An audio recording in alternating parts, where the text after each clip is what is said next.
예, 좀 어수선하지만 시작하겠습니다. 2부 세션은 대략 1시간에서 1시간 반 사이 내로 끝날 것 같고요. 질문의 유무에 따라서 조금 시간이 탄력적일 것 같습니다. NEC 스페셜 세션으로 꾸몄는데요. 감히 말씀드리건데 이렇게 그 특정 회사에 가서 데모를 보여드리는 게 아니고 이렇게 퍼블릭한 형태로 많은 분들을 모아놓고 SDN 스타트업, NEC를 스타트업으로 부르는데 좀 무리가 있긴 합니다만 어쨌든 NEC 스타트업, NEC 관련된 제품을 생산하는 벤더가 자사 제품을 정식으로 이렇게 데몬스트레이션을 하는 건 아마 한국에서 거의 처음이지 않을까 싶습니다. 거의 지금까지는 슬라이드웨어 형태로만 보셨을 거고요. 실제 소프트웨어에 대한 동작 과정에 대해서 이렇게 한국에서 처음 어나운스를 하는 날이기 때문에 그런 점에서는 대단히 좀 의미가 있을 거라고 보고 있습니다.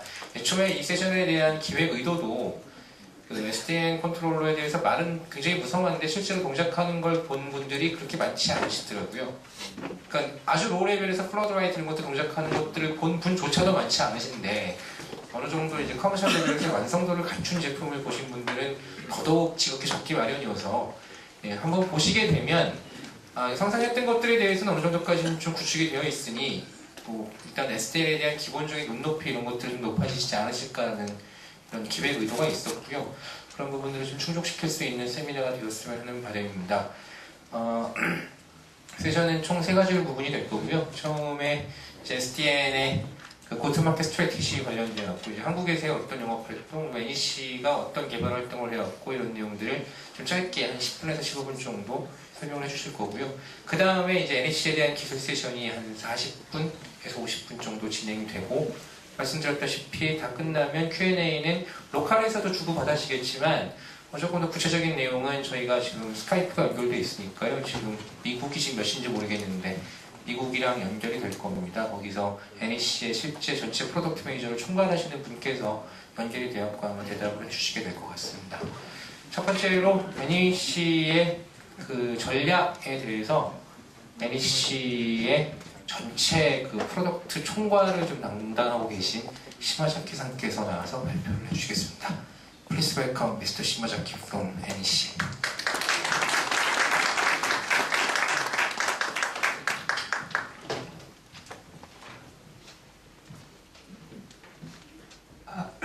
안녕하세요. I'm afraid I don't speak Korean language. Let me make a presentation in English. I'm very pleased to have a chance to talk about the SDN and also SDN strategy of NEC in front of the big audience of the Korean friend. My presentation covers 3 topics. The first one is the background of the SDN, and second one is what we have done related to SDN, and lastly I want to introduce the recent release of the product and the future strategy of NEC. First of all, let me touch upon the significance of the SDN. Maybe it is not necessary to introduce. You know that nowadays rapidly data traffic are increasing, and this view graph shows it is expectation that we have the quick expansion of the data traffic.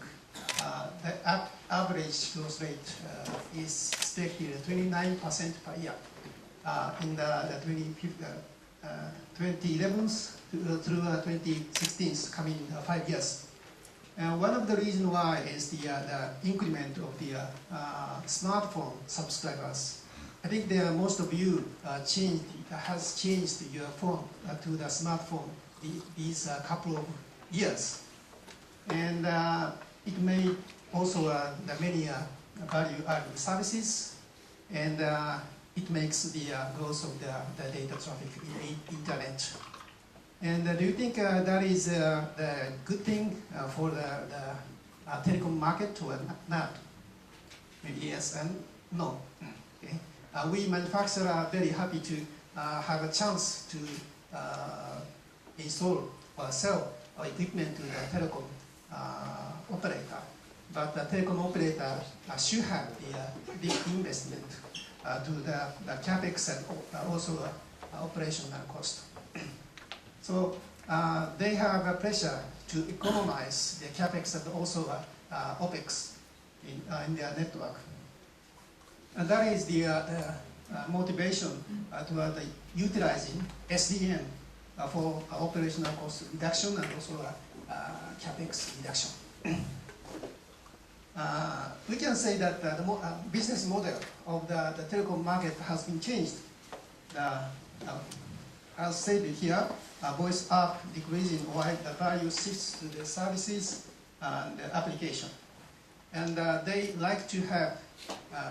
don't like to have an asset by themselves.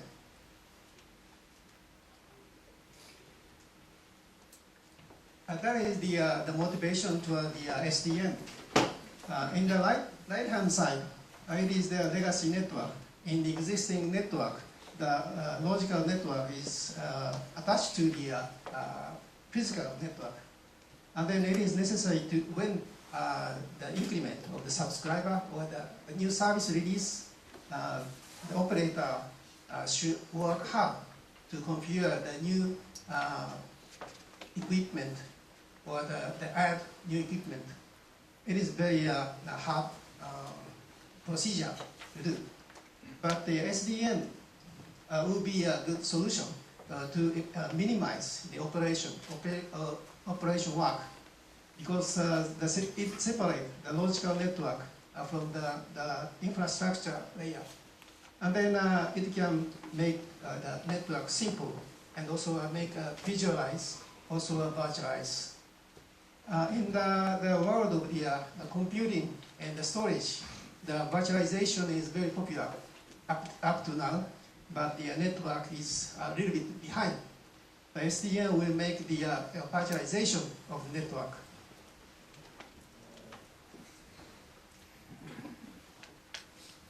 Let me talk about what we have done. Let me see. We have started the research and the development SDN OpenFlow 5 years ago.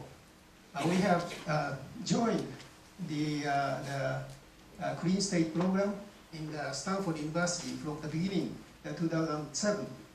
In that activity, our engineer was joining the research and trial, and also making the specification.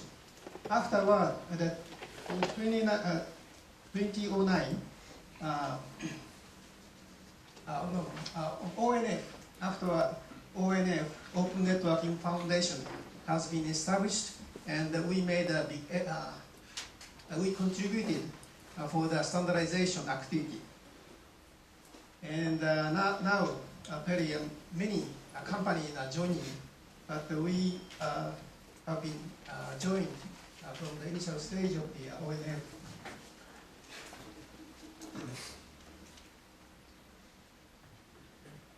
And also, we have, sorry,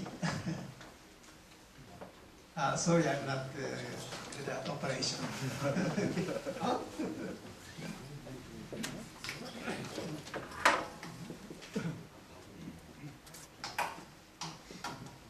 We joined the several trial projects in the world, such as the Genie or Internet 2 or JGN-X. These are the trial which many companies joined, and we share the experience and knowledge, know-hows through that the trial activities. And it was very nice experience. We share the knowledge through this activity. In the Genie project, NEC provided almost half of the switch equipment to Genie project.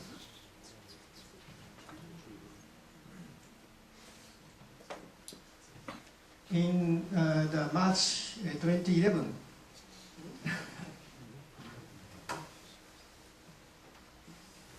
we are the world's first SDN commercial products, including the controller and switch. And it is also utilized, shipped to the Nippon Express. That is a Japanese major transportation company. They utilize our equipment in their data center. And it was very appreciated because they made a big improvement in the floor space and power consumption, also the configuration operation, and they could get the advanced controllability. And afterward, we continue to provide the equipment to the commercial services and also evaluation laboratory trials. This is some example.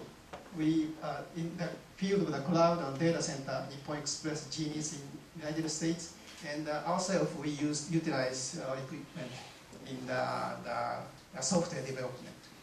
The data center, Rivera, Serenity, and the campus network stand for Georgia Technology, Latgas, and the Nationwide Research Network, as I told you. And lastly, the NTT Communications, they introduced the equipment for the hosting service. Okay? And that we have more than 100 systems under the evaluation or the trial system. Okay, let me talk about a little bit about our company. NEC founded in 1899, the last year of the 19th century. We have more than 100 years history, starting from the telephone equipment and switching system. And afterwards, we added the wire and non-wire communication and also computers. So we have the full lineup of the computers and communications equipment.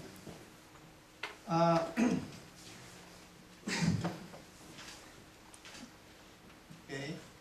Related to the open flow or the SDN, we concentrated to that development of the open flow SDN technology. We counted the patent relating to open flow 120. I think it is the world #1 patent holder. This is the product family which we can. It is available right now. The original product we have is this is a PFC, the controller, and the other one, the 5240, is a switch. That was released 2 years ago. Afterward, we added the lineup, the PF5820. It has the 48 ports of the 10G, and the 5248. This is a compact equipment. It supports 8 to 10G and 2 of 1G. And very recently, yesterday, we added the PF1000. That is the vSwitch, a virtual switch. Other three are the physical switch, but this is the vSwitch software. It works on the Windows server. Okay. And also we released the version 4 enhancement in the open flow controller. Every 2 times in a year, we release new version. And this is the last enhancement, which made the December last year. We added the IPv6 support, OpenStack available, and the advanced API.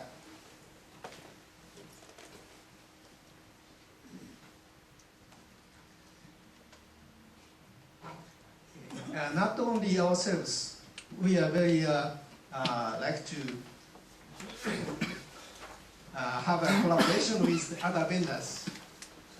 NEC strategy of the collaboration with other vendor is basic strategy. And also, NEC is going to promote IoT interoperability testing with other vendors, open flow controllers, and or switches. Actually, we have collaborated with the IBM, NTT Data, Radware, and so in the application or the switch equipment. Let me tell about the support formation for the global marketing. Starting from the shipment to the Japanese market, we are now promoting the marketing activity for other parts of the world. We are convinced that the Korean market is very significant, very important for us, because the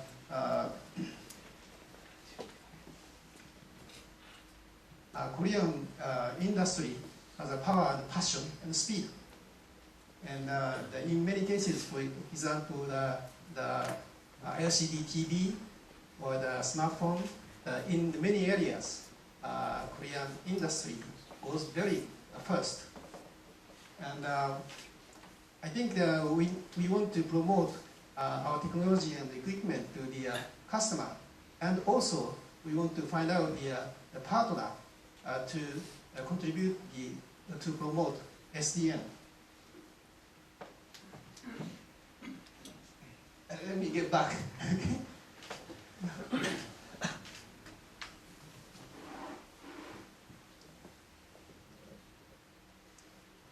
This is the formation of how to support our customer. We have the many people working in Japan.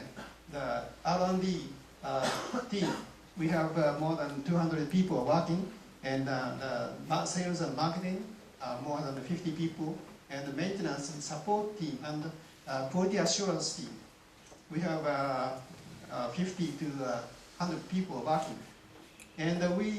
And also we have the outside Japan, around the laboratories we have in Europe, USA, and China. And they are working for the local activities or the regional standardization activities. And we have NEC Korea as a branch office in Seoul. And they are in charge of the marketing and also support for the customer in Korean market. And we have partners, and we will support our customer through partners and also directly from NEC Korea. We have hired the engineer, SDN specialist to support our customer. Okay. And then lastly, let me talk about why NEC can be selected. We have, as I told you, we have a lot of the SDN related patent. We have 120 plus patent. Of course, the SDN is very new technology, so some of them are still in the process of the registration.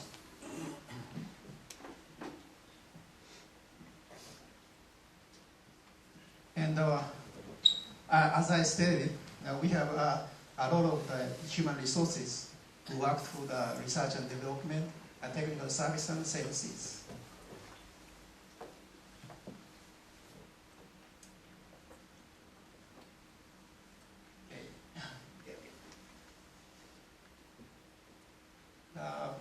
What we wish is to have the SDN ecosystem. In addition to ourselves, we have a partner, and we have the collaboration with win-win partnership, and also the data solution provider to expand the data solution and also strengthen our lineups. And the application partner is also important. So with the ecosystem, we want to support customer and promote SDN.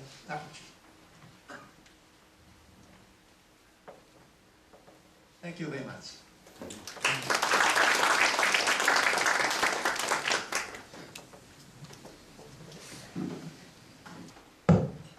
예, 안녕하십니까.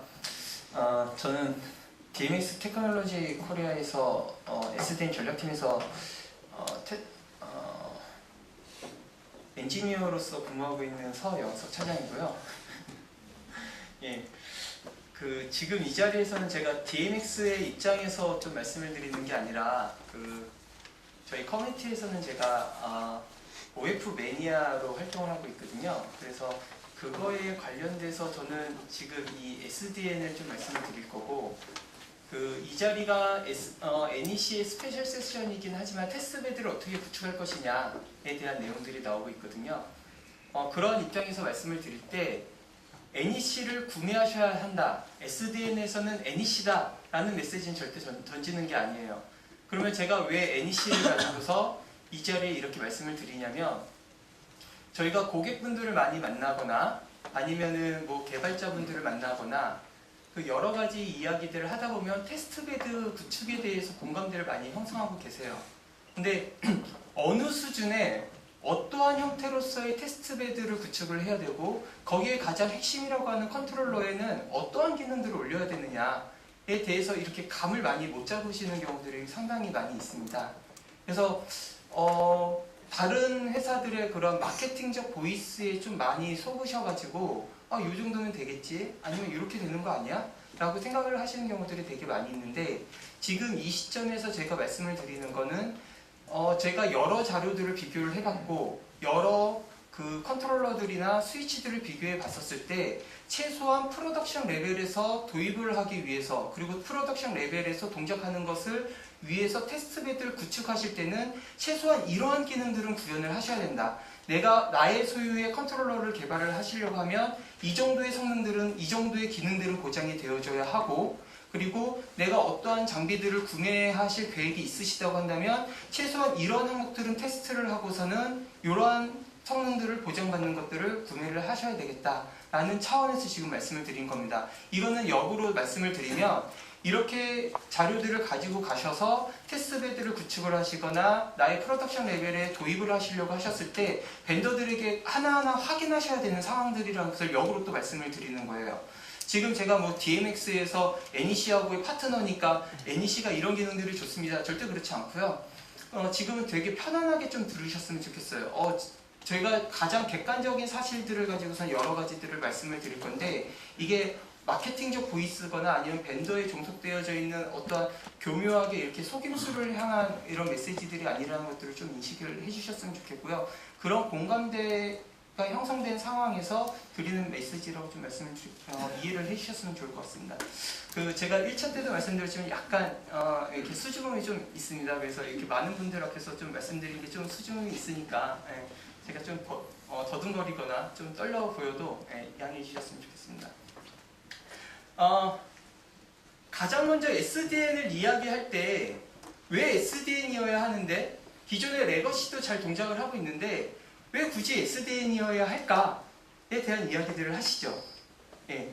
지금 ESG라는 곳에서, 여기는 세계 글로벌한 시장 조사 기관인데, 여기서 굉장히 큰 글로벌한 기업들을 대상으로 해가지고선 설문조사를 한 적이 있습니다. 2012년도에 당신네들의 네트워크 오퍼레이션에 있어서의 문제점이 무엇입니까? 라고 했었을 때 보시는 바와 같은 답변들이 나왔어요. 이거는 저희 모두가 공감할 수 있는 내용들이죠. 저도 10년 넘게 동안 네트워크 엔지니어로서 근무를 했었는데, 보면은 너무 많은 수동적인 작업들이 있었고, 타 부서 간의 연관에 있어서의 문제점들이 있었고, 그 다음에 이걸 갖다 컨피규레이션의 변화를 준다거나 아니면 어떠한 어플리케이션의 새로운 어플리케이션 테스트를 하려고 하면 전체 네트워크를 셧다운해야 되는 경우들도 되게 많거든요. 그러면 그러한 것들에 대한 작업들, 그것 때문에 생기는 다운타임들, 그리고 장애가 생겼었을 때 원복해야 되는 타임들, 이런 모든 것들이 다 문제였었죠.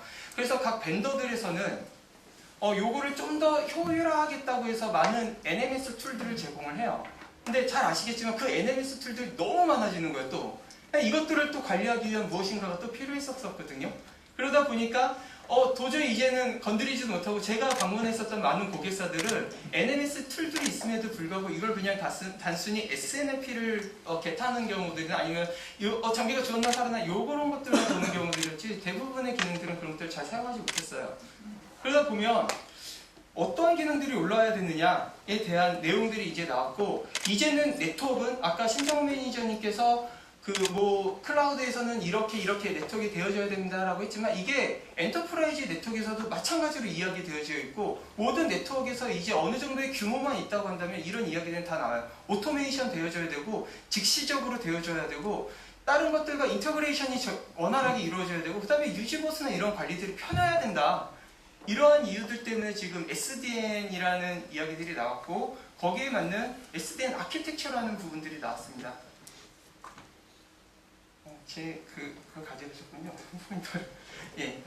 그 SDN 아키텍처라는 부분에서 가장 중요한 것은, 여기 오신 분들은 대부분은 이해를 하셨겠지만, 제가 지금 3회째 내내 지금 이것을 말씀드리기 때문에 이제는 이해를 하실 것 같은데, 컨트롤 플레인과 데이터 플레인을 분리를 하겠다.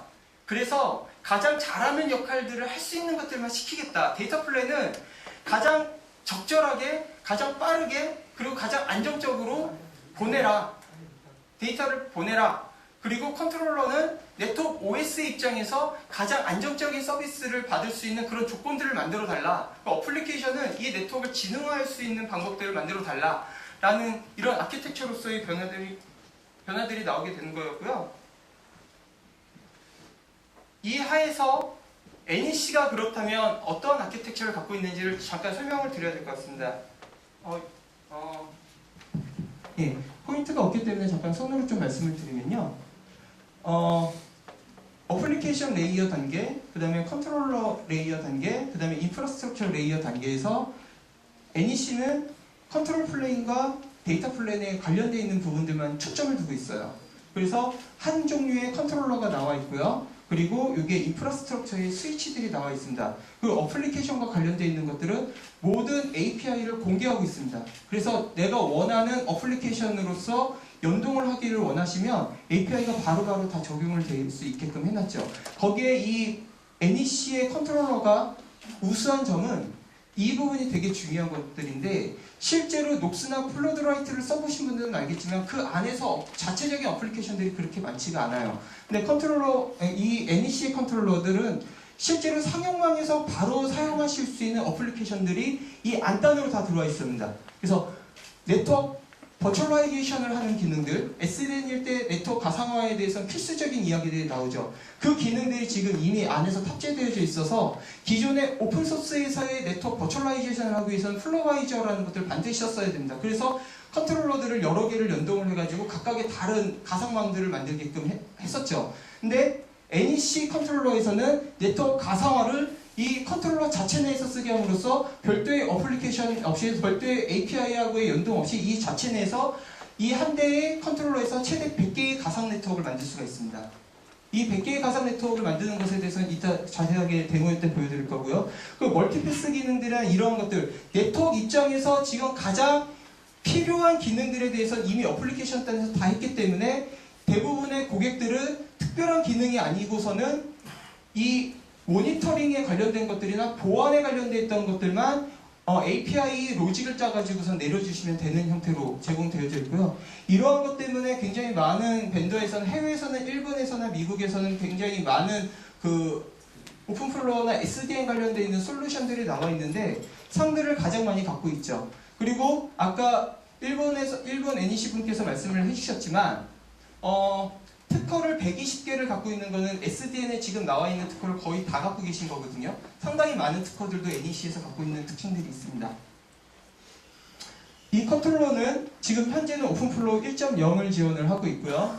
리눅스 레디햇에서 동작을 하게 있습니다. 그리고 실제로는 일본에서는 이 NEC 어플라이언스 형태로 제공이 되어져 가지고 하나의 서버 위에 하나의 컨트롤러 소프트웨어가 탑재되어서 그냥 이걸 하나의 통째로 제공이 되어지는데, 잘 아시겠지만 한국에서는 NEC 서버 없어요.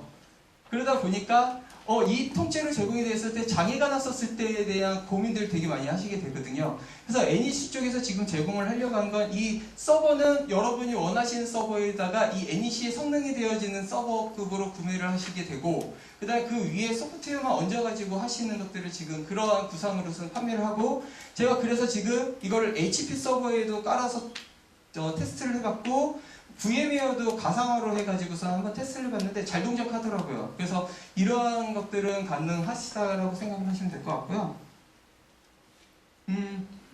스위치는 5240 스위치하고 다음에 두 가지 스위치가 지금 현재 상용으로 나왔고 또 세 가지 버전의 스위치들이 나왔는데 그 세 가지 스위치는 오늘 새벽에 미국에서 어나운스가 됐습니다. 먼저 이것들 보시면 5240은 제품이 48의 원지와 네포트의 10G를 지원을 하고 있고요. 이게 176GBps의 넘블러킹으로서 동작을 합니다.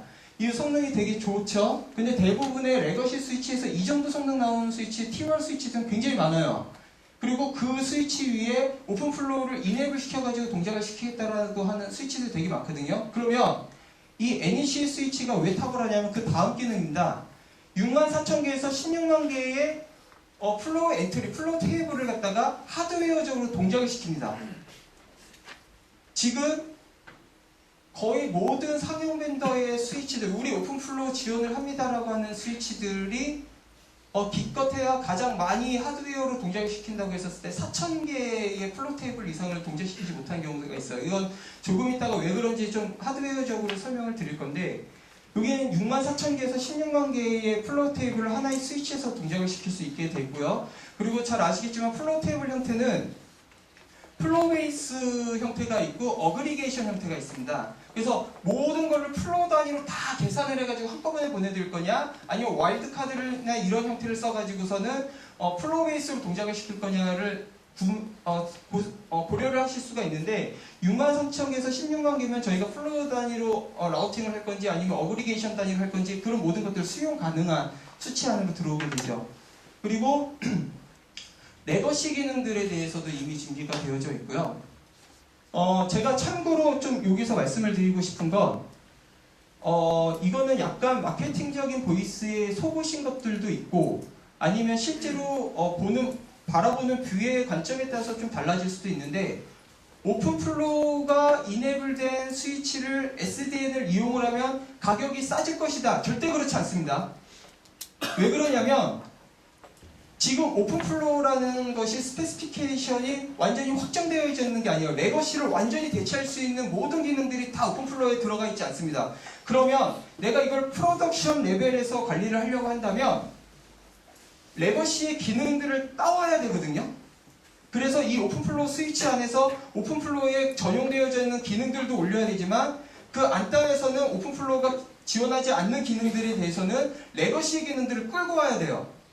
그러면 굉장히 좋은 성능의 그 스위치들이 나와야 되게 됩니다. 실질적으로는 이게 그냥 단순히 막 뿌리는 식의 그렇게 성능이 보장되어지지 않아도 되는 곳에 뿌리는 거라면 그냥 리눅스 박스나 이런 데다가 오픈플로우 관련되어 있는 기능이 올라가 있는 스위치 기능 올려가지고선 팔면 굉장히 싸지죠. 이게 피카이나 프론토 같은 데서 그렇게 전략을 짜가지고 뿌리고 있는 것들이고 그 기능들은 레거시의 고유에 굉장히 잘 되어 있는 기능들 전혀 못 쓰게 되고요.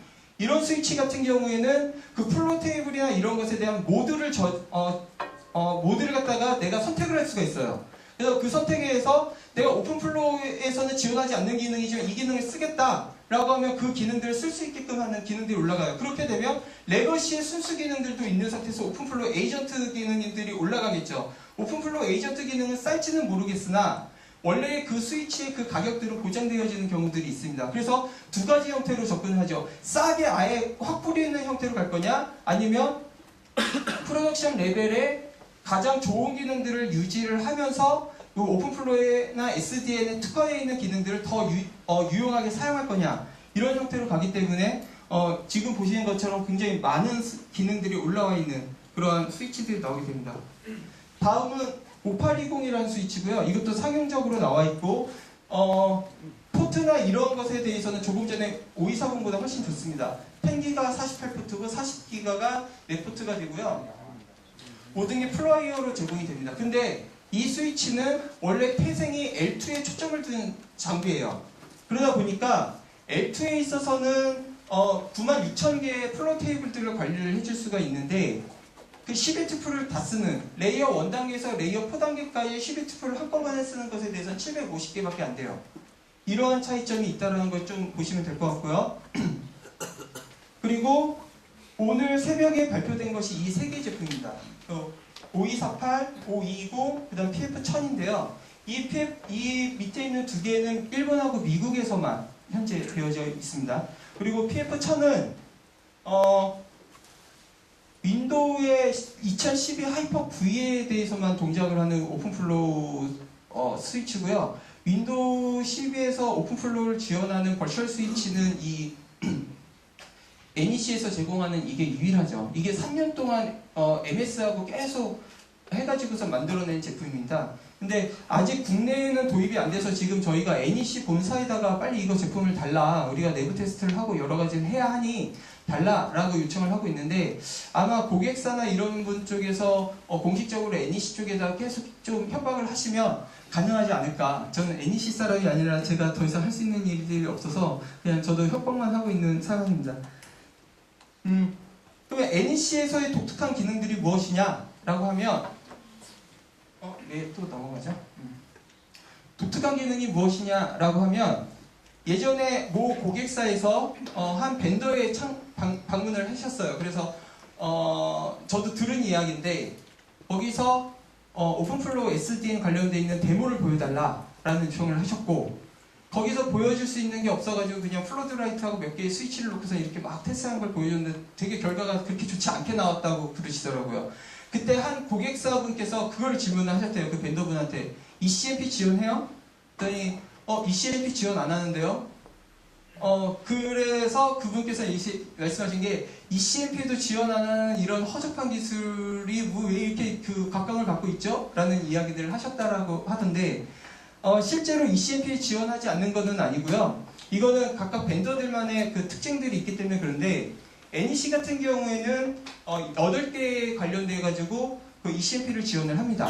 그래서 뿌리는 것들이나 이런 것들에 대해서 굉장히 골고루 잘 적용을 할 수가 있고요. 특히나 네트워크 가상화라고 해서 네트워크 벤더들이 말하고 있는 시스코에서 VSS나 VPC나 아니면 HP에서 말하고 있는 IRF, 주니퍼에서 말하고 있는 VC 같은 네트워크 가상화라고 하는 것은 각각의 인프라스트럭처의 가상화여가지고 두 대의 스위치를 마치 하나의 스위치처럼 동작을 시키는 거거든요. 거기에 굉장히 가장 큰 핵심 기능 중에 하나가 멀티 샤시를 갖다가 LAG로 묶는 거예요. 그래서 이거가 다른 샤시임에도 불구하고 마치 하나의 장비처럼 액티브 구조로 해가지고서는 올리는 것들을 이야기를 하거든요. 요 NEC 장비는 자체적으로 그 MC 렉이라고 해가지고서는 이 기능들이 가상화 기능들, 인프라스트럭처의 가상화 기능들을 지원을 하고 있습니다. 그리고 장애나 이런 것들에 대해서 바로바로 빠르게 회복하고 원복하는 것들을 보실 수가 있고요. 그 다음에 이 컨트롤러의 가장 큰 장점이 액티브 스탠바이의 이중화 구조가 되어져 있어요. 이중화 구조가 되어져 있다는 것들은 큰 의미를 갖고 있는데, 지금 컨트롤러라고 하는 대부분의 상용 제품으로 나와 있는 컨트롤러가 그렇게 많지도 않지만 그 제품들이 이중화 기능들을 지원을 하고 있지 않습니다. 근데 이 NEC 컨트롤러는 이중화 구조로 구성이 되어 있고, 지금 보시는 것처럼 지금 다양한 레퍼런스하고 상들을 갖고 있습니다. 그러면 제가 조금 전에 들었던 내용들에 대해서 더 말씀을 드리는 건데, 이상하네요 슬라이드가. 네.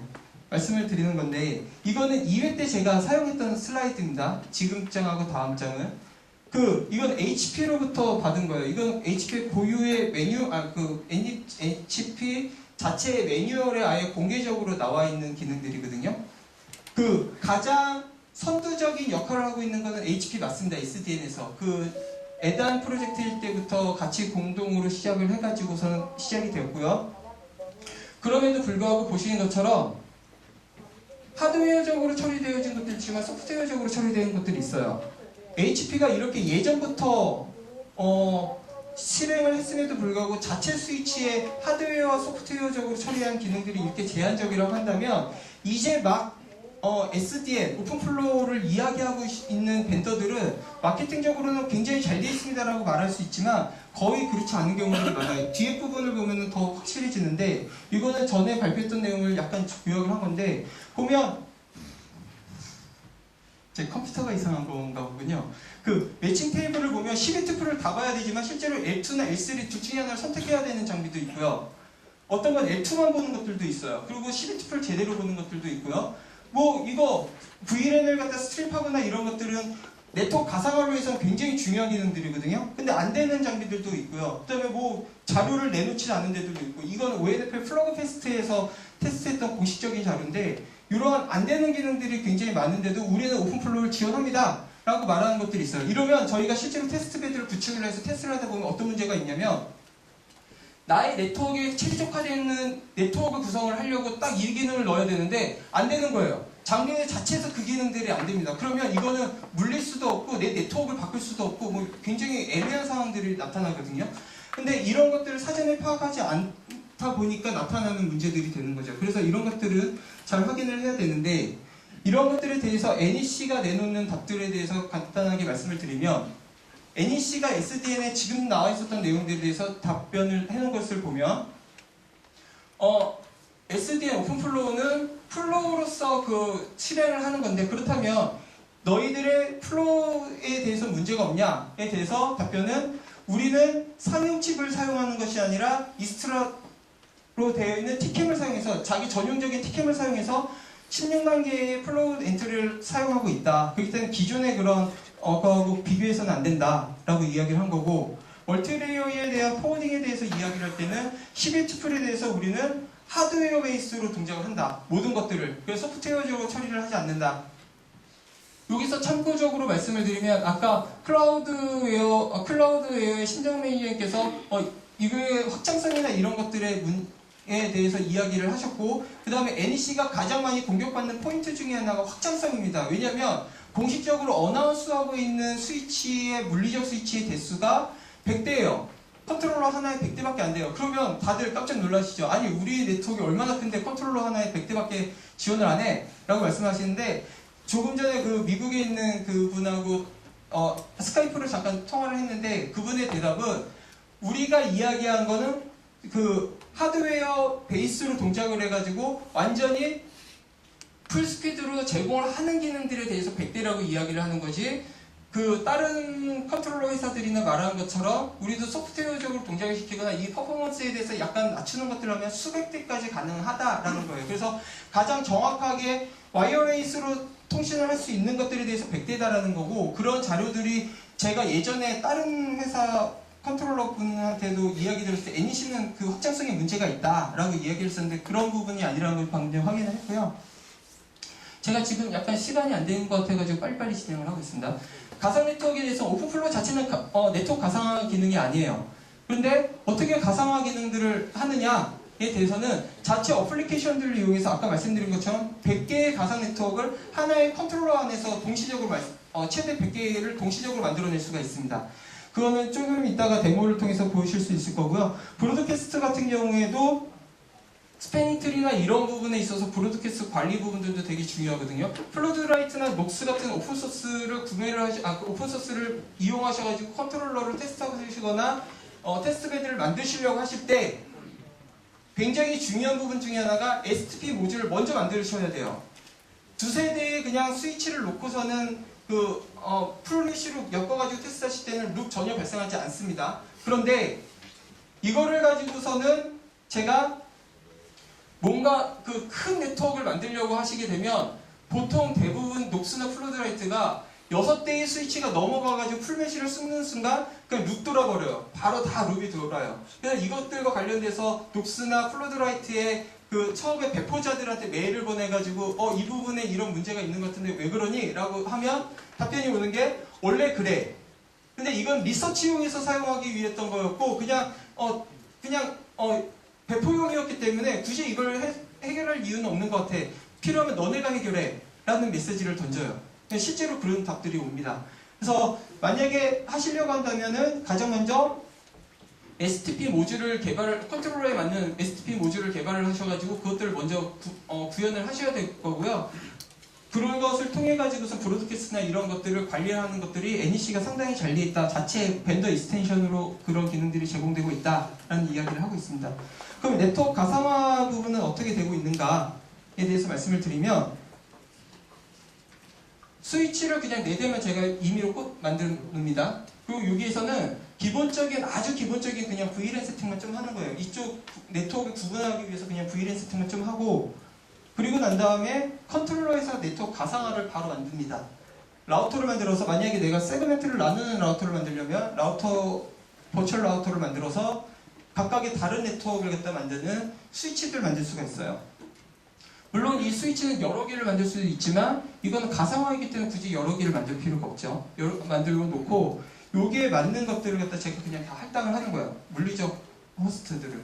그러면 여기는 3개하고 3개가 연결되어 있지만 실제로는 여기는 4개, 2개의 다른 네트워크로 구분을 할 수가 있어요. 그러면 여기서는 특별한 세팅 없어요.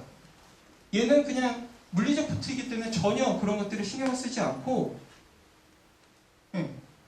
보시는 것처럼 물리적 스위치나 이런 것에 대해서 전혀 인지하지 않고 네트워크 가상화 환경에서 다 만들어지는 것들이 되는 거예요. 그래서 완전히 별도의 네트워크 구성이 되어지는데, 이런 것들을 내가 동시적으로 레이어 2에 대한 네트워크 만들었다가 레이어 2에 대한 네트워크 만들었다가 레이어 3에 대한 네트워크를 만들었다가 완전히 다른 네트워크를 동시에 100개까지 만들어낼 수 있게 되는 겁니다.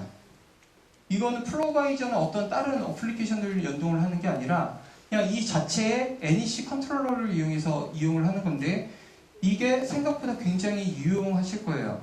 그 플로바이저가 나오게 된 이유가 이러한 것들 때문인데, 이거를 그 컨트롤러 자체 내에서 해결할 수 있다는 건 굉장히 유용한 거가 되는 거죠. 그래서 NEC의 솔루션들을 이용을 했더니 일본 통운이라는 곳에서 이런 효과들이 있었다라는 것들을 보여드린 건데, 뭐 제가 지금 NEC의 뭐 그 대변은 아니니까 이런 효과가 있었다는 정도로만 해가지고선 넘어가도록 하겠습니다. 그 레퍼런스 같은 경우에는 지금 보신 것처럼 이런 레퍼런스들이 있고요. 그러니까 어제 저희가 NEC 분들하고 확인한 바에 의하면 일본에 한 100개 정도의 레퍼런스가 있는데 지금 이 정도만 오픈이 된 거고, 실질적으로 프로덕션 레벨에서 사용하고 있는 것들은 한 20개 정도가 된다라고 하시더라고요. 제가 이제부터 데모하는 내용들에 대해서 좀 설명을 드릴 건데, 먼저 이 물리적 구성도가 어떻게 되어지는지를 먼저 설명을 드리고, 그리고 난 다음에 제가 이 각각 테스트했었던 것들을 제가 화면 캡처를 해가지고 화면 동영상으로 좀 찍었습니다. 여기 와서 하려고 했었던 이런 환경들이 그렇게 썩 좋지가 않아가지고 그런 보여드린 거에 더 어려움이 있을 것 같아서 제가 화면 캡처를 해서 그 내용들을 보여드렸는데, 이게 화질들이 그렇게 좋지가 않아서 약간은 좀 안 좋게 나올 건데 그래도 좀 이해해 주시고요. 예, 스위치가 4대가 있고요. 이 4대의 스위치에 서버를 갖다가 3대를 놨습니다. 그 서버들은 HPTL 380P의 위에다가 VMware를 놓고요. vSphere 5.1을 갖다가 설치를 했습니다. 그래서 이쪽에서는 스위치 1번에서는 클라이언트만 붙게끔 했고, 서버 2번, 스위치 2번, 3번에서는 그 서버들이 각각 붙게 했습니다. 이거는 그냥 단순히 테스트를 위해서 이렇게 붙였던 것들이고요. 이걸 갖다가 어떤 포트에다 꽂아도 얘는 클라이언트가 됩니다. 이거는 물리적 포트하고 전혀 영향을 받지 않는 것이 SDN의 그런 매력이기 때문에 이거 그냥 아무데나 꽂으면 얘는 그냥 클라이언트가 되는 거예요. 이런 환경 속에서 제가 가상 네트워크를 3개를 임의로 만들었어요. 1, 2, 3으로 만들어서 클라이언트가 나가는 위치에 따라서 1, 2, 3인데, 보시는 것처럼 VTN 101과 VTN 102는 완전히 다 똑같은 조건이에요. IP 대역 똑같고요. 나가는 포트 연결되어지는 그 스위치 물리적 포트 똑같고요. 서버 단에서도 물리적 포트 똑같습니다. 이렇게 하는 이유는 가상 네트워크가 생성이 되어졌을 때 서로에게 영향을 주지 않고선 독립적으로 움직이는 것을 확인시켜드리기 위해서 이렇게 구성을 한 거고요. 103 가상 네트워크는 이거를 갖다가 갑자기 만들어줘야 되는 어떤 클라이언트들의, 중요하지 않은 클라이언트들의 네트워크일 때를 가상으로 해서 만들어 놓은 겁니다. 그래서 즉시적으로 가상 네트워크가 생성이 되고, 생성이 되자마자 이 트래픽이 흐르는 것들을 확인시켜 드릴 거고요.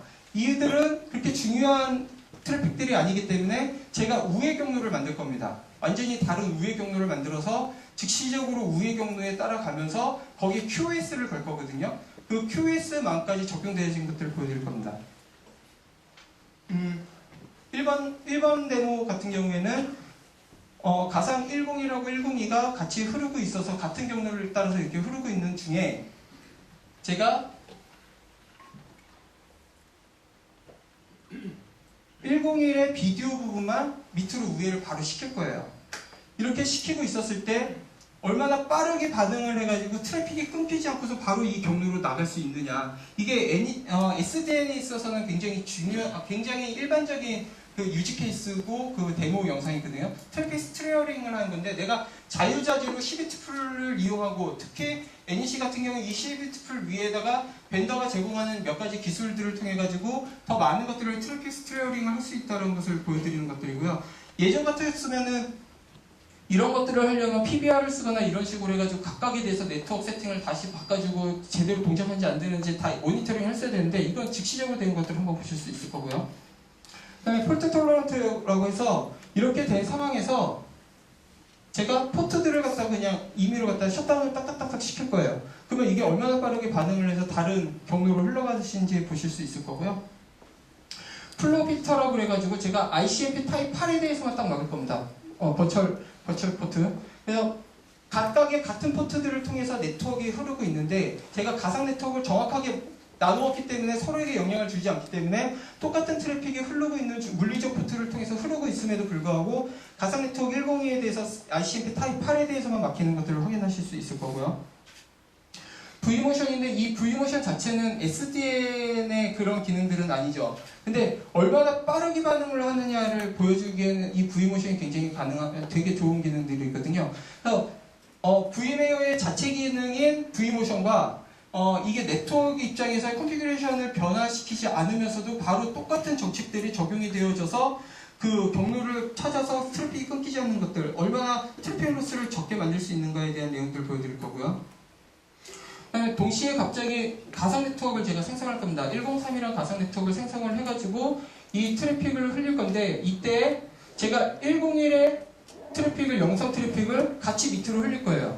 그러면 103의 트래픽은 이 밑으로 우회 경로를 하는데 QS가 적용이 됐고 이게 FTP를 실행을 하게 되면 이 경로는 QS에서 화질이 깨지겠지만 같은 경로를 흐르고 있는 똑같은 트래픽인 102 트래픽은 이 가상망의 QS를 적용을 받지 않겠죠. SDN을 굉장히 좋게 보는 그 하나의 케이스 중에 하나가 이렇게 가상 네트워크를 나눈 것도 중요하지만 이 가상 네트워크를 나눈 것들에 따라서 우선순위를 부여해서 그들에게 밴드위스만 정확하게 내리는 것들도 해외에서는 상당히 중요한 신규 비즈니스 모델 중에 하나가 됩니다. 그런 것들이 되어지는 것들을 보여드릴 거고요. 이 기능들은 기존의 오픈 플로우 자체만으로는 되어지지는 않아요. 이건 레거시하고 연동을 해야 되는 건데 레거시하고 연동에 대한 하나의 일환으로서 보여드린 겁니다. 이게 지금 1번에 대한 설명이고요. VTN 101과 VTN 102가 있어요. VTN 101에 대한 게 지금 비디오하고 핑이 가고 있고 VTN 102가 비디오하고 핑이 지금 가고 있는 상황입니다. 지금 101이 지금 이거라는 거 설명드리는 화면이고요. 102가 지금 이거라는 것들을 설명을 드리고 있는 화면들이고요. 각각에 되면 이 플로우가 흐르자마자 컨트롤러는 자동으로 최적의 경로들을 먼저 찾아서 들어가요. 이거는 내가 수동으로 뭐 컨피규레이션에서 이렇게 가라는 게 아니라 가장 최적의 경로를 찾아서 막 가고 있습니다. 지금 보신 것처럼 UDP에 대한 이 비디오에 대해서도 지금 흐르는 경로들이 나오고 있는데 제가 이거를 이렇게 돌려버릴 겁니다. 지금 그때 영상 한번 보시죠.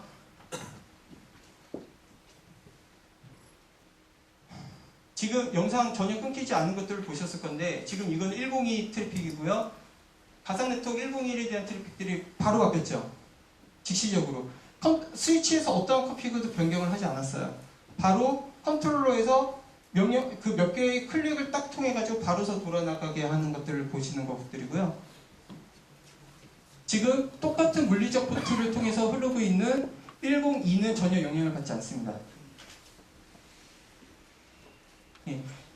좀 네트워크 운영을 해보셨던 분이나 네트워크 엔지니어이셨던 분들은 이게 좀 어려운 기술인 걸 아실 거예요. 예전에 PBR로 막 짜자가지고 각각에 다 했었어야 되는데 이거는 전혀 그렇게 하지 않죠. 그러면 이번에 제가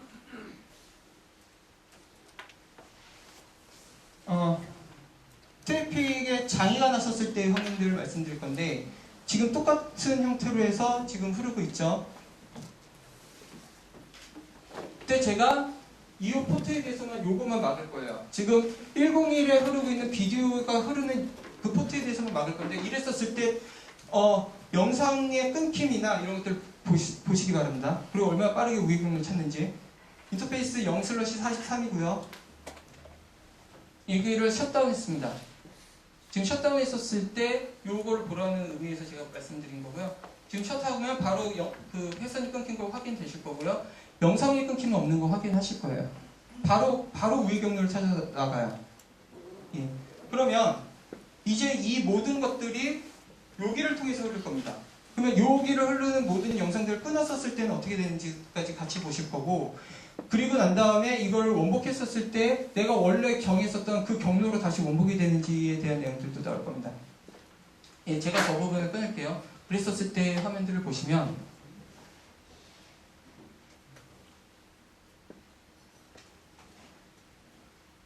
예, 저기가 0/41이고요. 그 커맨드 라인을 보시면 아시겠지만 시스코하고 상당히 비슷하기는 합니다. 그리고 샷을 할게요.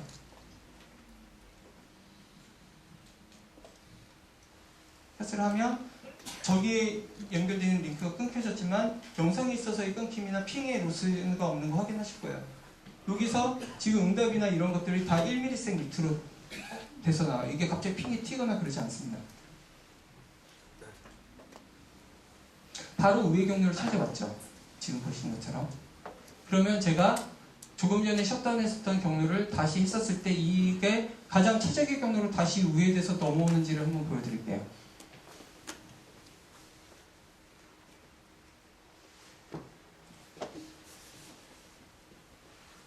네, 노샷 했고요. 그것이 바로 인식이 됐고, 트래픽이 처음에는 그 경로로 흐르다가 이제 리프레시 되면서 올라오겠죠. 예, 원래 제가 설정했었던 경로들로 찾아 올라온 거 확인되실 겁니다. 그러면 제가 아까 1번의 영상은 이쪽으로 흐르겠죠? 저 43번에 대해서 링크를 다시 연결했었을 때 내가 최초에 의도했었던 대로 경로들이 흐르는가? 왜냐면 이거는 자원에 대한 유틸라이제이션하고도 영향이 있거든요. 제가 원래 원상 복귀를 했었을 때 그대로 동작을 하는지 한번 볼게요.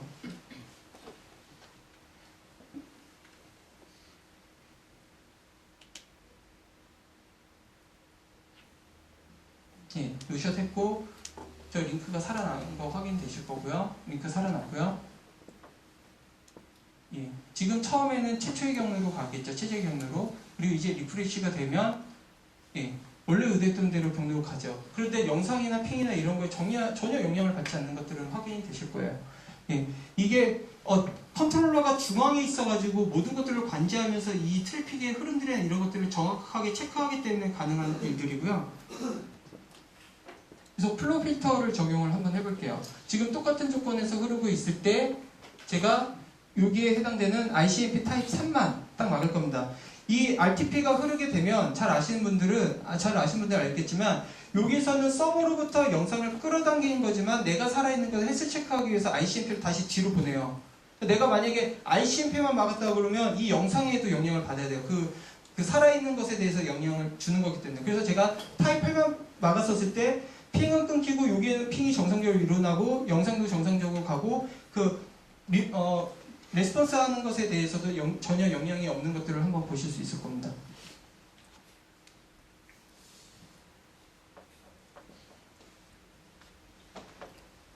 네, 이 부분에 대해서 영향을 받을 거라고 지금 말씀드리는 거고요.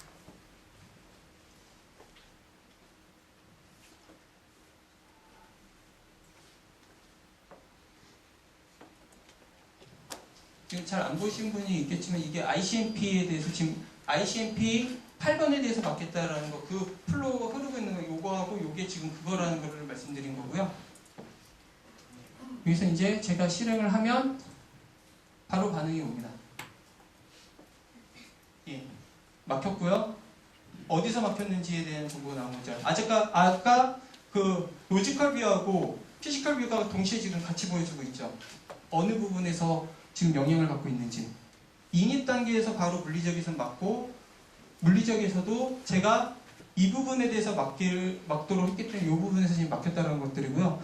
이게 더 확대가 되면 제가 들어오는 이 단계에서도 막을 수가 있고 스위칭 단계에서도 막을 수 있고 라우터 단계에서도 막을 수 있어요. 그래서 핀이나 이런 것들을 갖다가 막 움직이는 것들에 대해서 ACL을 정확하게 제가 디시전을 내려서 막아줄 수가 있고 이렇게 되면 ACL이나 이런 것들을 굉장히 현격하게 줄여줄 수 있는 굉장히 강한 강점들이 있겠죠.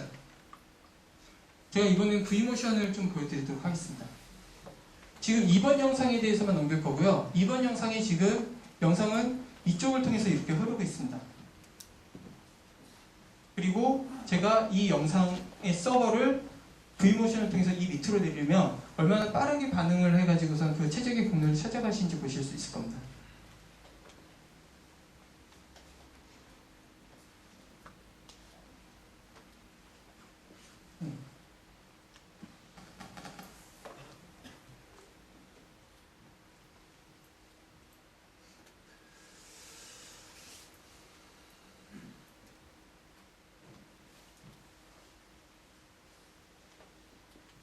지금 V모션 중이고요. V모션에 대한 속도, 퍼센티지가 여기 나오는데 좀 흐릿하네요. 저게 완료가 됐었을 때의 영상들을 한번 보시고요. 지금은 완료가 되어지지 않기 때문에 영상이 원래의 경로들로 지금 흐르고 있습니다. 그 완료가 됐습니다. 그때 영상들 전혀 끊기는 거 없는 거 확인하셨을 거고요. 저 경로들을 보면 경로가 바로 바뀌었죠. 패킷 로스를 현격하게 줄여줄 수 있는 굉장히 강한 강점들이 있습니다. 지금 보시는 것처럼. 제가 이번에는 가상 네트워크를 만드는 것에 대해서 좀 말씀드리도록 하겠습니다. 지금 가상 네트워크는 1번하고 2번밖에 없어요. 그래서 제가 갑자기 고객의 요청이나 이런 것에 의해서 가상 네트워크 3번을 만들어야 된다 라고 해서 그 조건을 만들었어요. PC는 당연히 세팅을 해야 되겠죠. 그랬을 때 제가 한번 여기서 플레이를 해보면 영상이 전혀 안 흘러요. 왜냐하면 얘를 위한 가상 네트워크를 지금 만들어 놓지 않았기 때문에. 제가 지금 만들게요. 즉시적으로 만들어졌고 만들어지자마자 트래픽들이 흐르죠. 트래픽들이 흐르고 있는 것들을 확인하실 거고 지금 이 트래픽들의 경로가 보시면 최적의 경로, 최초의 최적의 경로로 흐르겠죠. 이거는 컨트롤러가 임의로 딱 내릴 거니까. 제가 이 경로를 이제 우의 경로로 가장 안 쓰는 이쪽 밑의 경로로 확 바꿀게요. 그랬을 때 영상을 한번 보시기 바랍니다.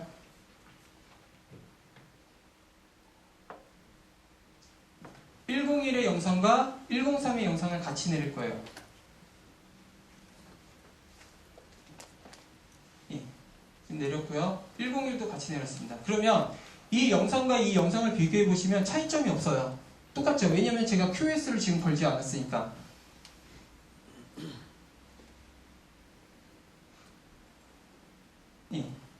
똑같죠? 지금.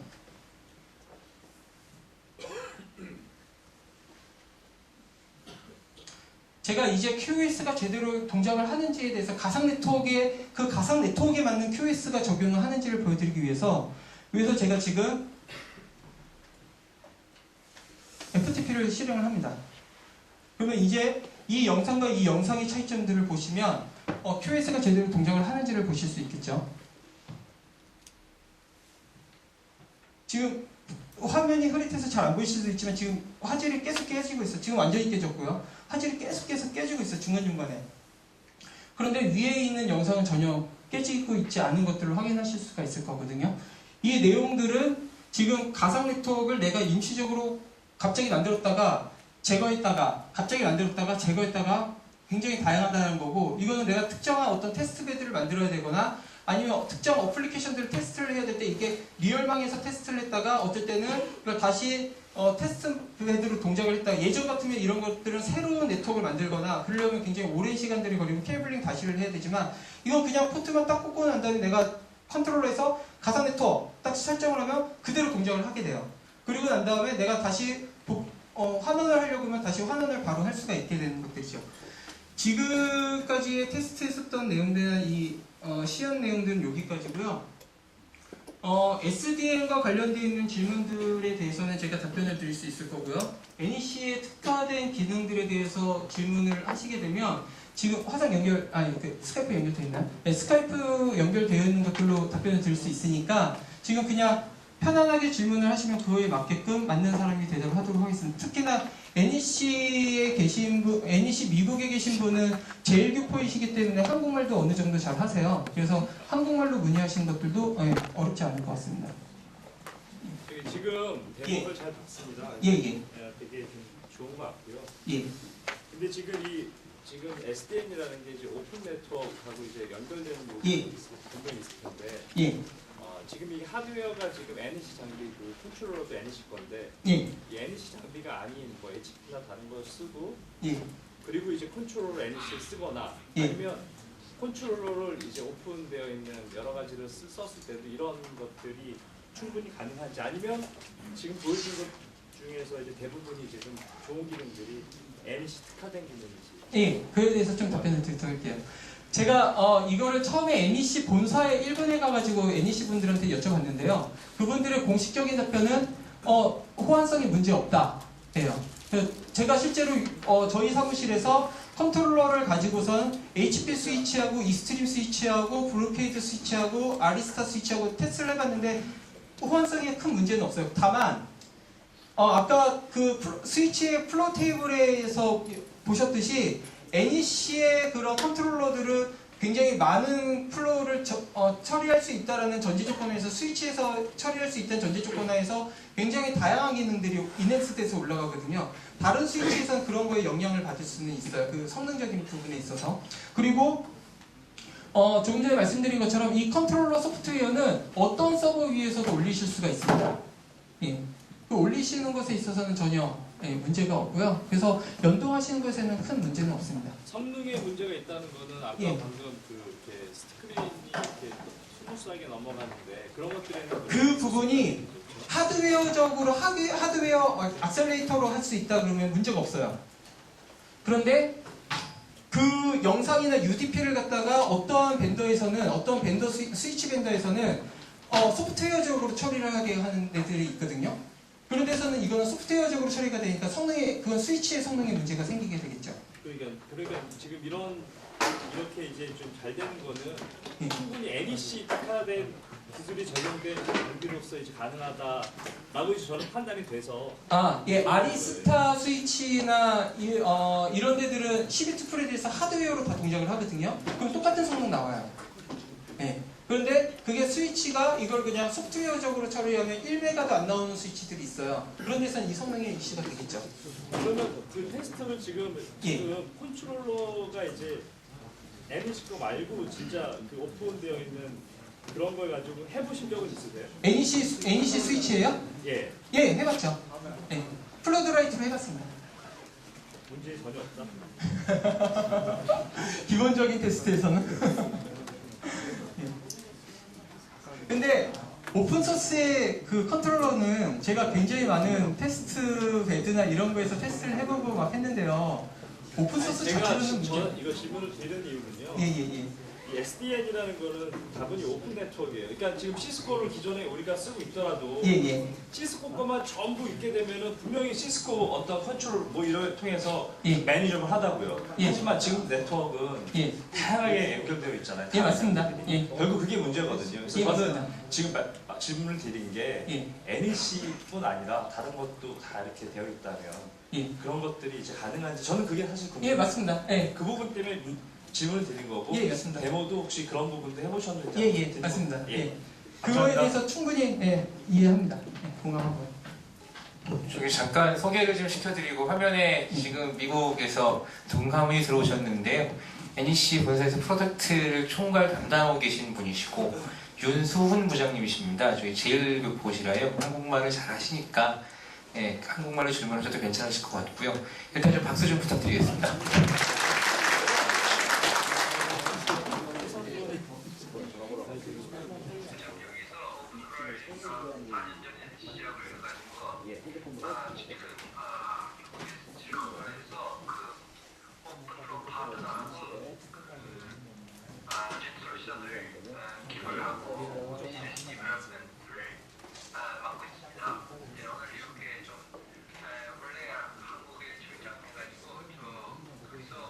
프레젠테이션을 할 수 있으면 좋겠습니다만 좀 그게 날짜가 잘 못돼가지고요.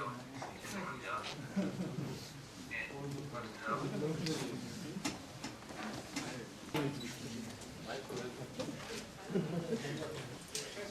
저 영어가 서툴러서 우리말로 해도 되겠습니까? 네, 잘하십니다. 예. 저기 그 IBM의 그 프로그래머블 네트워크 컨트롤러하고 NEC의 그 PF6800인가요? 그 유사점하고 차이점을 좀 질문하고 싶은데 이제 그 질문의 그 이유는 제가 이렇게 그 다른 채널을 통해서 듣기로 그 IBM의 그 PNC하고 이제 NEC P프로 그런 그 작업 과정이 어떤 그 공동 그 개발 과정을 통해서 만들어진 거라고 좀 들어가지고 그래서 아마 제 생각에는 하드웨어적으로 상당히 그 소프트웨어적으로도 유사한 부분들이 꽤 있지 않을까라는 생각이 들어서 차이점과 어떤 그 뭐 유사점에 대해서 좀 질문을 드리고 싶은데 정말 이해하셨어요? 네.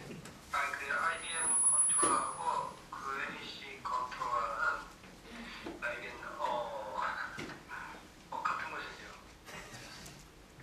네, 기능적으로는 똑같습니다.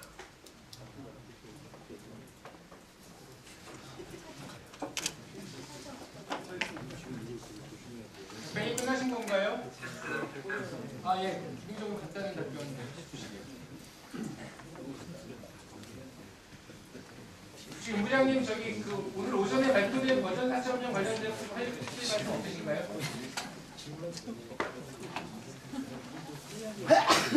질문이 잘 안 들려요. 오늘 발표한 버전 4에 대해서 좀 말씀드릴 게 있는지. 네. 그 버전 4에서는 하나 큰 게 PF1000 하는 그 마이크로소프트 윈도우즈의 하니바비 환경에서 오픈플로어 스위치를 새로운 제품으로 발표했습니다. 이건 마이크로소프트하고 NEC가 그 전략적인 파트너십가 있어가지고 2년, 3년 계속 그 공동 개발 이야기를 해가지고 지금 NEC만이 윈도우즈의 서버에 오픈 프로 솔루션을 보낼 수 있도록 지원할 수 있도록 이게 하나 큰 발표가 오늘 미국에서 있고요. 두 번째는 PFC가 그 오픈 스타크하고 그 인터워킹을 할 수 있도록 했습니다.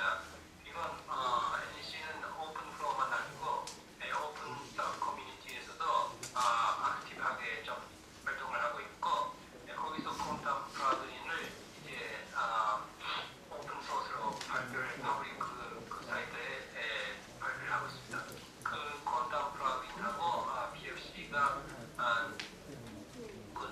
콘텀 API를 써가지고 네트워크 버추얼리제이션을 실행할 수 있게 된 게 이게 큰 두 번째 발표이고 세 번째는 그 SDN 오픈 플로어에서 IP 버전 6를 이게 실행했습니다. 이것도 아마 NEC가 처음으로 IP 버전 6를 보장하게 된 것으로 생각합니다. 네, 이상입니다. 네, 좀 추가적인 더 질문이 있으신가요? 네, 방금 저기 SDN을 얘기를 하실 때 버전 6에 관한 그 얘기를 주셨는데요. 그게 실제 저기 마케팅 이슈 때문에 SDN 쪽하고 IP 버전 6 얘기를 NEC 쪽에서 해주셨는데 이 IP 버전 6가 SDN 입장에서는 단순히 마케팅 이슈이신지 아니면 SDN이 그 제대로 구축이 됐었을 때 실제 IP 버전 6로의 방향이 IP 버전 6로 할 것이라고 하는 어떤 기술적인 어떤 그 뭐랄까요 그 목표점이 있기 때문에 발표를 하신 건지 그게 좀 궁금합니다. 좀 질문이 잘 안 되겠습니다. 버전 IP 버전 6에 대해서 제가 다시 예, IP 버전 6에 대해서 질문을 주셨는데요. 그 IP 버전 6에 관련된 발표를 하신 것이 NEC의 어떤 마케팅적인 보이스인지 그렇지 않으면 향후에 NEC가 IP 버전 6와 SDN을 결합해서 어떤 특정한 방향을 잡고 이게 테크놀로지를 좀 진화시킬 그 의사가 있으신 건지 이런 내용들 좀 질문하셨습니다. 원래 그 IP 버전에 대한 그 마켓 디마드가 나라에 따라서 좀 다른 것이 좀 바꾸라고 했습니다. 그 일본이나 중국이나 같은 경우는 그 IP 버전 6를 원하는 카스터머가 진짜 많고요. 그런데 미국에서는 그렇게 IP 버전 6를 원하는 사람이 없습니다. 그래서 이건 한 나라 그렇다면 이건 마케팅으로 보이는데 그 일본이나 그런 시장을 봤을 때는 이게 진짜 필요한 기능으로서 NEC가 그걸 디벨롭먼트를 했습니다.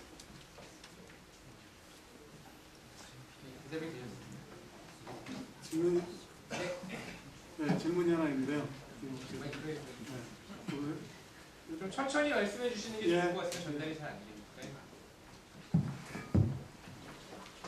저희 NEC 그 SDN 오버플로우 스트래티지에서 NFV라는 거 최근에 들어보셨죠? 네트워크 펑션 버추얼라이제이션.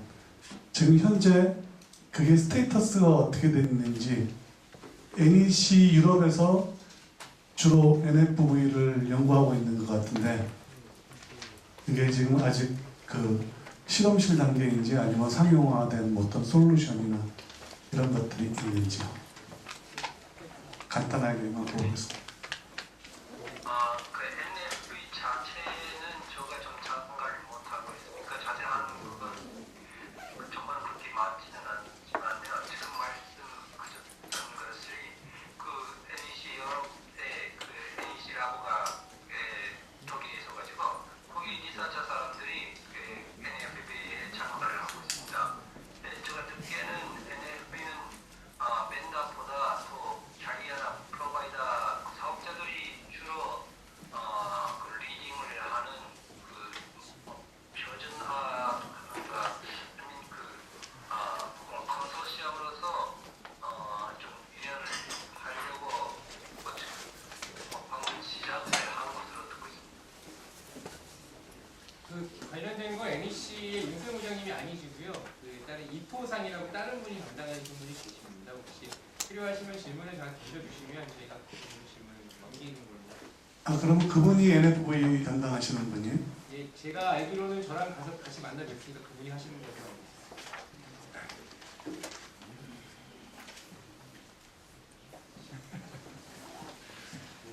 다른 질문 더 있으신가요?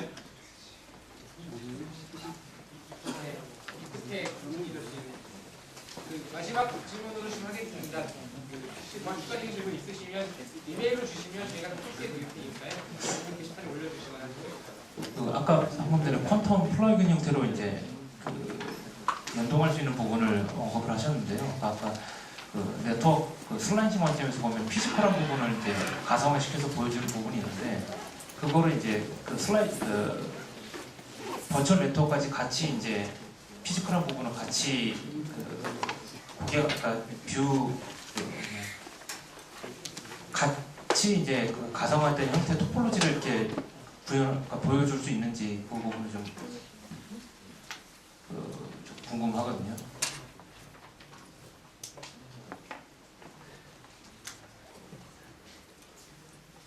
그러니까 퀀텀 플러그인을 연동할 때 그 부분은 어떻게 이제 고객한테 네트워크 슬라이싱하는 것과 연동해서 보여줄 수 있는 부분, 그러니까 어떻게 보여줄 수 있는 건지 그런 계획이 있는 건지 궁금합니다.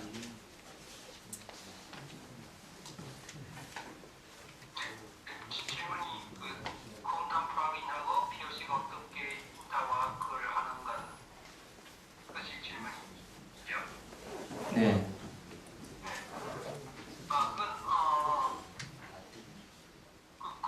오픈스탁에서 좀 하는 건 어느 벤더가 자기가 원하는 플러그인을 만들 수 있고 그걸 오픈 플로어에 써가지고 네트워크 바이탈리제이션을 하는 것도 하나 방법이고 그 오픈 플로어 컨트롤을 안 쓰고 직접 스위치를 컨트롤하는 것도 하나 방법이고 이건 그 벤더에 따라서 임플리멘테이션 하는 방법이 전혀 다른 것입니다. 그래서 그 오픈스탁에서는 그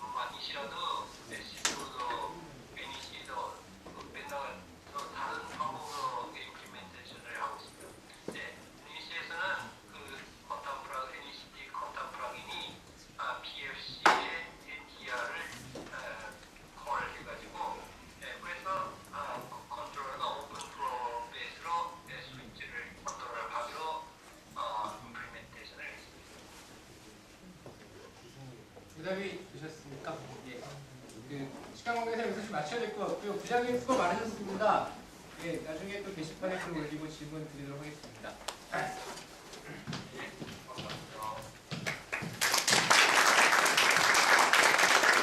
오랫동안 지내셨는데 뭐 1분 안에 마무리하겠습니다. 세 가지 공지사항만 드리고요. 뭐 따로 클로징할 것은 없고요. 첫 번째 공지사항은 아마 여러분들 때 전체 여기 오신 분들이 저한테 명함을 주시게 되면 지금 저희가 자동으로 매일 엘리아스에 등록을 해드립니다. 그래서 예를 들면 세미나 정보라든가 아니면 관련 정보들을 드리는데 혹시 명함을 못 넣으신 분이 계시면 설문지 뒤에 이메일 주소를 적어주시면 저희가 메일 엘리아스에 반영을 하도록 하겠고요. 아마 사흘 안에 전체적인 종료 보고서가 같이 전체 메일로 나갈 것이고 한 일주일 안에 오늘 동영상과 사진들을 전부 다 제작을 했기 때문에 편집이 완료되는 대로 공지를 띄워드릴 테니까 좀 많이 이용해 주시면 감사하겠고요. 첫 번째 공지고요. 그리고 그 메일 보낼 때 아까 제가 오프닝할 때 말씀을 드렸는데 혹시나 좀 열정을 가지고 조금 더 운영진의 형태든 아니면 워킹그룹의 형태든 다른 일들을 좀 해보고 싶으신 분들은 저한테 간단하게 의사만 밝혀주시면 제가 발벗고 뛰어가도록 하겠습니다. 두 번째 공지는 저희 운영진도 아직 모르는 상황인데요. 굉장히 독재적으로 결정을 했는데 오늘 아침에 정부 쪽이랑 회의를 하다가 네 번째 인터레스트 그룹은 3월 13일 날 하는 것으로 결정이 됐습니다. 3월 13일 날 여기서 하게 될지 아니면 다른 곳에서 하게 될지는 아직 결정되지 않았는데요. 한 6주 정도 후에 다시 뵙는 것으로 이렇게 했으면 좋겠고요. 마지막 공지사항은 나가시다가 기념품이랑 설문조사랑 같이 좀 맞바꾸시면 되니까 잘 사용하시고 그리고 기대하시는 분들이 많으실 것 같은데 여기서 끝나고 한 10분 정도만 잠깐 자리에 계시게 되면 뒤풀이가 있습니다. 없이 끝나진 않습니다. 혹시 더 깊은 네트워킹이나 이런 걸 좀 원하시는 분들은 저희가 술을 대접해드리는 것은 아니고요. 대략 한 인당 한 15,000원 정도 선에서 저희가 엠빵을 하는 것 같은데 그쵸 맥주집 가셔갖고 한두 시간 정도 더 네트워킹 하시고 들어가셔도 좋을 것 같습니다. 수고 많으셨습니다. 여기서 마치겠습니다.